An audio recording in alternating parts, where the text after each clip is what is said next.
Alhamdulillah nahmaduhu wa nasta'inuhu wa nastaghfiruh wa na'udzu billahi min shururi anfusina wa min sayyiati a'malina. May yahdihillahu fala mudilla lahu wa may yudlil fala hadiya lahu. Asyhadu an la ilaha illallah wahdahu la syarika lahu wa asyhadu anna Muhammadan abduhu wa rasuluh. Allahumma shalli wa sallim ala Muhammadin wa ala alihi wa sahbihi ajma'in. Wa man tabi'ahum bi ihsan ila yaumil din. Wa ya ibadallah, usikum wa nafsi bi taqwallahi ta'ala wa ta'atihi wa la'allakum turhamun.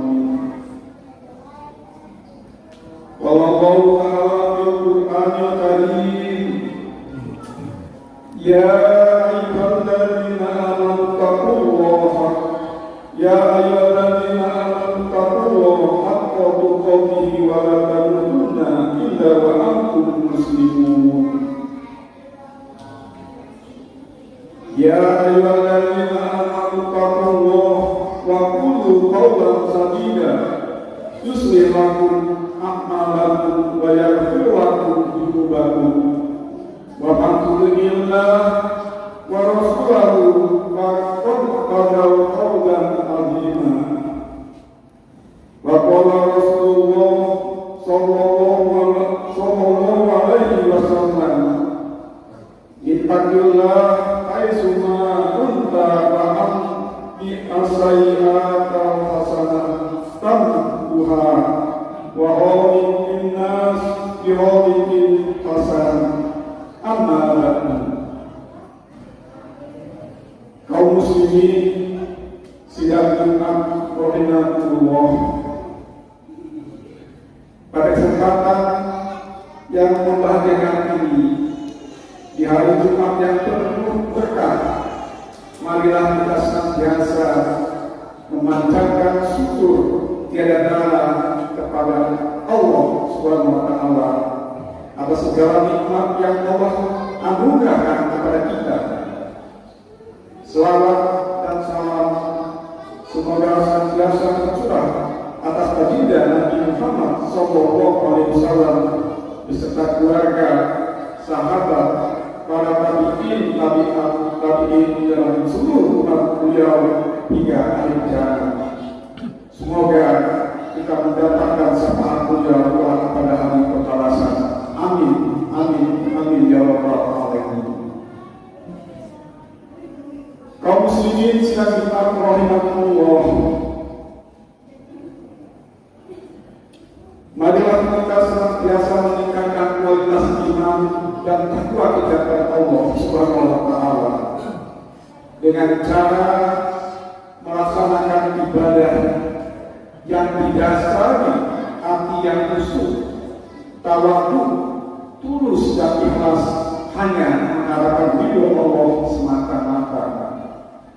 Mudah-mudahan seluruh amal ibadah kita senantiasa diterima di sisi Allah Subhanahu wa taala.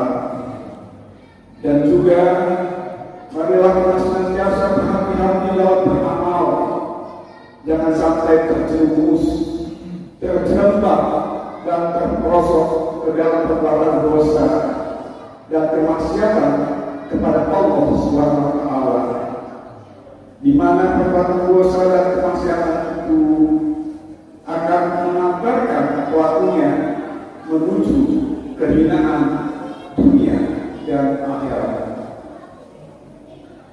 Karunia Allah yang dilimpahkan kepada makhluk luar biasa besar, meski sering tak disadari oleh kita.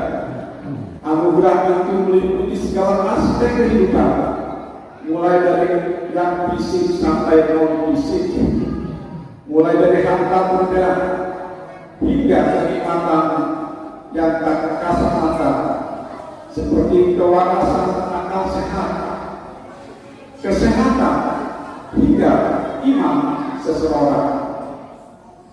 Tentang karunia berupa kekayaan, Allah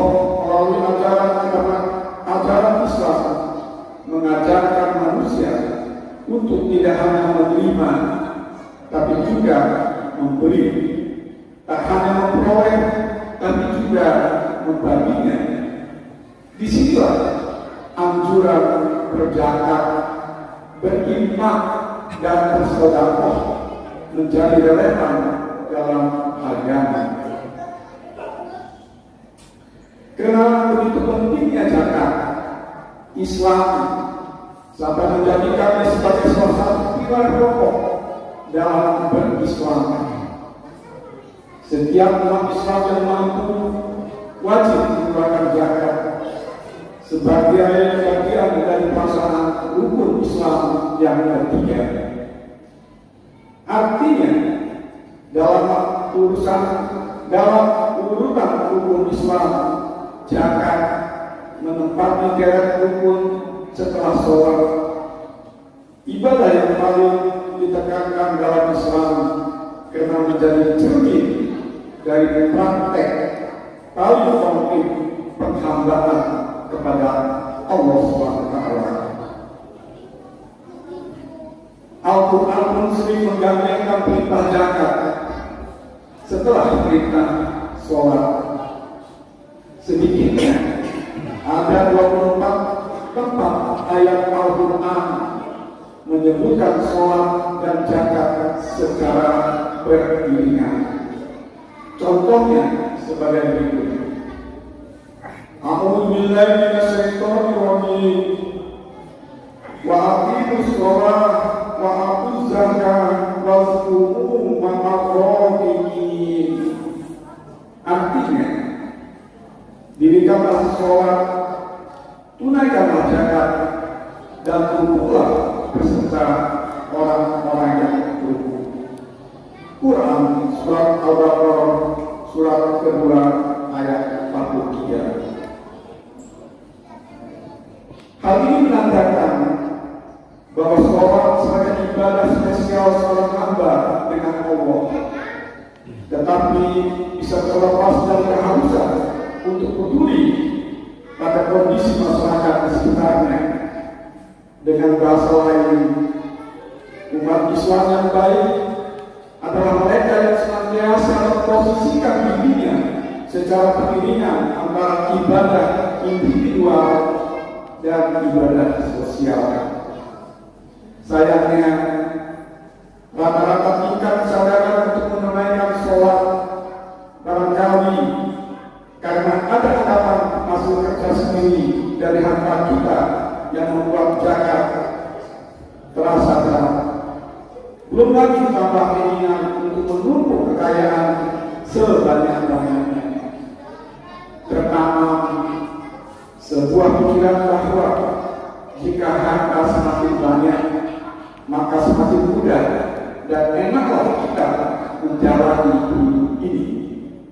Pandangan ini yang kerap melemahkan banyak orang bahwa sebenarnya di dalam kelebihan harta kita ada hak orang lain yang sedang membutuhkan. Jika demikian, orang-orang yang seharusnya berzakat namun tidak menunaikan kewajibannya sama halnya memakan hak orang lain. Dalam konteks ini, lantas apa bedanya mereka dengan koruptor atau pencuri? Zakat secara bahasa bermakna suci. Harta yang dizakat sesungguhnya dalam rangka proses pencucian atau pembersihan. Tak mengeluarkan sebagian harta yang menjadi hak orang lain, ibarat tak membuang kotoran dalam perut bagi orang yang sudah sangatnya membuang air besar. Sebagian kecil harta tersebut selain kotoran yang bisa dibagikan, yang bisa jadi menodai keberkahan seluruh harta benda, menjalankan penyakit tanah atau menimbulkan keresahan diri sendiri dan orang lain. Kaum muslimin sidang Jumat rahimakumullah, zakat juga infak dan sedekah dan sejenisnya merupakan ibadah yang utama dalam Islam Di samping pahala yang berlimpah, zakat menjadi sarana peluang usaha hamba mendekatkan diri atau takarub kepada Allah dan mempereratkan tali solidaritas terhadap sesama. Banyak orang yang menjadikan hanya khusus pada bulan puasa sebagai bulan zakat dan sedekah. Kendati tak semestinya zakat dan sedekah selalu dikaitkan dengan Ramadan. Zakat adalah kewajiban yang bisa dilakukan pada bulan apa saja ketika Anda sudah memenuhi nisab atau jumlah wajib zakat.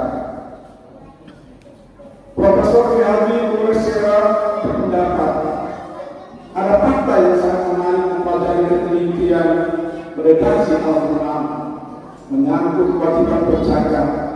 Kewajiban tersebut selalu digambarkan dengan kata aku, suatu kata yang dari akarnya dapat dibentuk berbagai macam kata dan mengandung berbagai makna. Makna-maknanya antara lain istiqomah atau bersikap jujur dan konsekuen, cepat, pelaksanaan secara amat sempurna, memudahkan dalam mengantar kepada seorang agung bagi bijaksana dan lain-lain. Jika makna-makna yang dikandung oleh kata tersebut dihayati, maka kita akan memperoleh gambaran yang sangat jelas dan indah tentang cara menunaikan kewajiban tersebut. Bahasa Al-Quran di atas menuntut agar pertama, zakat dikeluarkan dengan sikap istiqomah sehingga tidak terjadi kecurangan baik dalam perhitungan, pemilihan dan pembagiannya. Kedua, bergegas dan bercepat-cepat dalam pengeluarannya dan dalam arti tidak menunda-nunda hingga waktunya berlalu. Ketiga, mempermudah jalan penerimanya, bahkan kalau dapat mengantarkannya kepada yang berhak sehingga tidak terjadi semacam pameran kemiskinan dan tidak pula menghilangkan air muka.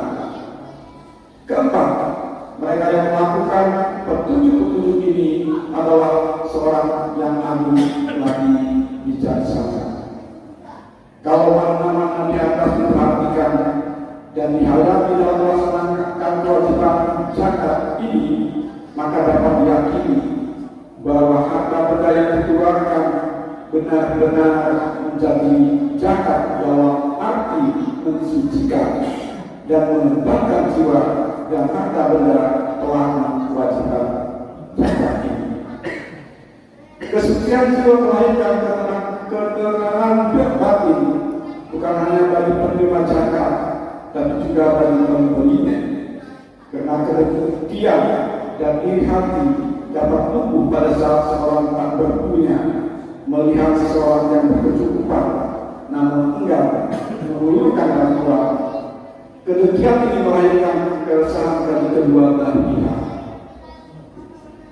Pengembangan harta akibat zakat bukan hanya ditinjau dari aspek spiritual keagamaan berdasarkan ayat Allah, memusnahkan riba dan mengembangkan sedekah atau zakat. Zakat juga harus ditinjau secara ekonomi psikologis, yakni dengan adanya ketenangan batin dari pemberi zakat yang akan dapat lebih mengkonsentrasikan usaha dan pemikirannya guna mengembangkan hartanya. Di samping itu, pemberian zakat mendorong terciptanya daya beli baru dan terutama daya produksi dari para penerima tersebut. Oleh karena itulah, jika kesadaran berzakat sudah tumbuh dari setiap jiwa kaum muslimin, maka banyak persoalan yang dapat kita tanggulangi, baik persoalan kemiskinan, kebodohan, kesejahteraan sosial, dan lain-lain sebagainya. Barakallahu li wa lakum bil Qur'anil azim wa nafa'ani wa iyyakum bima fihi minal ayati wa dzikril hakim wa taqabbalallahu minna wa minkum tilawatan innahu huwas samiul alim. اللهم صل على سيدنا محمد بالأولين اللهم صل على سيدنا محمد بالآخرين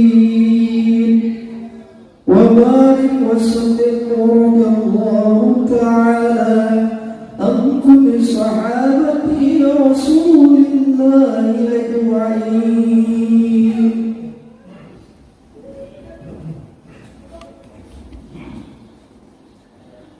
Alhamdulillahilladzi arsala rasulahu bil huda wa dinil haqq yudhhirahu 'ala dini kullihi wa kafa billahi shahida. Asyhadu an la ilaha illallah wahdahu la syarika lah wa asyhadu anna Muhammadan abduhu wa rasuluh. Shalawatu rabbi wa salamuhu alaihi wa alaihi alihi wa ashabihi wa man tabi'ahum bi ihsanin ila yaumiddin.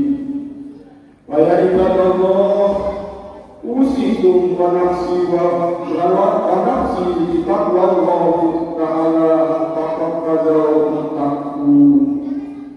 Wa wallahu ta'ala fil Qur'anil karim ya ayyuhalladzina amanu taqullaha haqqa tuqatih wa la tamutunna illa wa antum muslimun. A'lamu anna Allaha ya'muru bis-shalah wassalamu ala Muhammadin faqala ta'ala inna Allaha wa malaikatahu yusholluna 'alan nabi ya ayyuhalladzina amanu shallu 'alaihi wa sallimu taslima. Allahumma shalli ala Muhammad wa ala ali Muhammad kama shallaita ala Ibrahim wa ala ali Ibrahim innaka Hamidum Majid.